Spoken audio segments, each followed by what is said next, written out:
আসসালামু আলাইকুম। মাহে রমজানের শুভেচ্ছা জানিয়ে ঈদ স্পেশাল একটি নতুন রেসিপি নিয়ে আপনাদের মাঝে আমি চলে এলাম। আপনারা চাইলে এটা ইফতারিতেও খেতে পারেন। সারাদিন রোজা রাখার পর ইফতারিতে এরকম একটা ঠান্ডা ঠান্ডা ডেজার্ট খেলে মন প্রাণ কিন্তু জুড়িয়ে যাবে।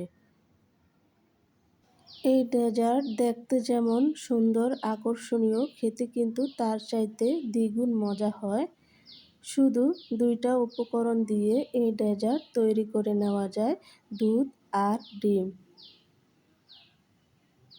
চাইলে এখানে কনডেন্স মিল্কও ব্যবহার করতে পারেন, আবার চাইলে ডাইরেক্ট চিনিও ব্যবহার করতে পারেন।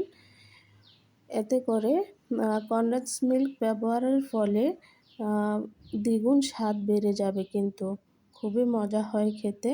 তো আমি একটু কেটে কেটে খেয়ে আপনাদেরকে দেখিয়ে দিচ্ছি। আমি কিন্তু ইফতারের টাইমে এটা খাইতেছি। আপনারা আবার ভাববেন না যে আমি রোজা রাখি নাই। কথা না বাড়িয়ে তো মূল রেসিপিতে চলে যাচ্ছি। কিভাবে এত সুন্দর একটা ডেজার্ট তৈরি করলাম, তো আপনাদের সাথে শেয়ার করতে চলেছি। তো এখানে বন্ধুরা দেখুন, আমি ৫টা-৬টা ডিম ভেঙে নিয়েছি। তার মাঝে দিয়ে দিচ্ছি ১.৫ কাপ পরিমাণ চিনি। চিনিটা আপনাদের স্বাদ অনুযায়ী ব্যবহার করবেন। আমার কাছে একটু মিষ্টি ভালো লাগে, সেজন্য চিনিটা একটু বাড়িয়ে দিলাম। এখন একটা ইলেকট্রিক বিটার দিয়ে আমি বিট করে নিচ্ছি। আপনারা চাইলে এই কাজটা কিন্তু ব্লেন্ডার মেশিনেও করতে পারেন, ব্লেন্ডার ঝাড়ে আর কি করতে পারেন।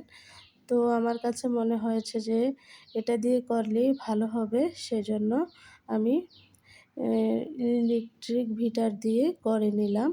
তো আমি কিন্তু অফ ক্যামেরায় একটু লবণ ব্যবহার করেছি। মিষ্টির সাথে একটু লবণ ব্যবহার করলে কিন্তু খেতে ভালো লাগে।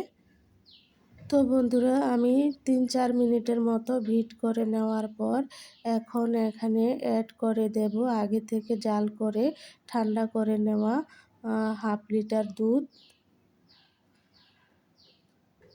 তো দিয়ে দিলাম 1/2 লিটার দুধ। তারপর এখানে ব্যবহার করব 1 কাপ পরিমাণ গুঁড়া দুধ। এই গুঁড়া দুধ দিলে কিন্তু টেস্ট আরও বেড়ে যায়।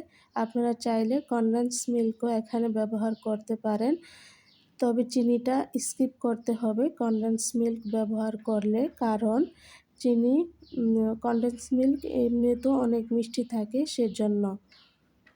তো আমাদের বাসায় অনেকেরই বাচ্চারা ডিম আর দুধ খেতে চায় না। তো এরকম ডিম আর দুধ দিয়ে যদি ডেজার্ট আইটেম করে দেন, তাহলে বাচ্চারা কিন্তু অনেক খুশি মনে চেয়ে চেয়ে খেয়ে নেবে। দেখতে দেখতে কোনো না কোনো জায়গায় যদি ভালো লেগে যায়, তাহলে প্লিজ ছোট্ট করে একটি লাইক দিয়ে দিবেন। আজকের ভিডিওটি যে যেখানে কাছে দূরে দেশে বিদেশ থেকে দেখতেছেন, সম্পূর্ণ ভিডিওটি কন্টিনিউ করার চেষ্টা করবেন। তো বন্ধুরা, আমি চুলায় চলে আসলাম। যেই পাত্রতে আমি পুডিংটা সেট করব, সেই পাত্রতে আমি চিনি দিয়ে দিলাম ক্যারামেলের জন্য। তো দেখুন কত সুন্দর করে ক্যারামেলটা হয়ে গেছে। তো এখন একটা ছাঁকনির সাহায্যে আমি পাত্রতে দুধ আর ডিমের মিশ্রণটা একটু ছেঁকে নেব, এতে করে কোনো লাম্পস থাকলে ছাঁকনিতে আটকে যাবে। অবশ্যই ছেঁকে নিতে হবে, না হয় পুডিংটা কিন্তু ভালো হবে না। এই কাজটা কিন্তু আপনারা কখনোই স্কিপ করবেন না। এই তো বন্ধুরা, ছেঁকে নেওয়া হয়ে গেছে। এখন আমি ওভেনে বেক করব 30 থেকে 35 মিনিট। 180 ডিগ্রি তাপমাত্রায় আমি এই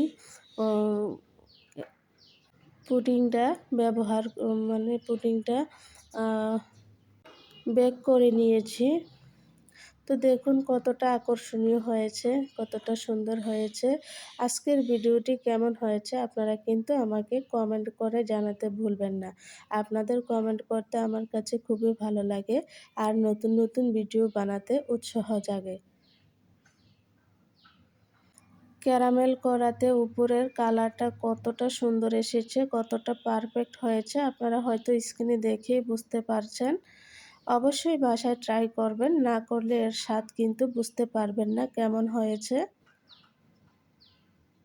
আমি একটা ছুরি দিয়ে কেটে আপনাদেরকে দেখিয়ে দিচ্ছি। আল্লাহ হাফেজ।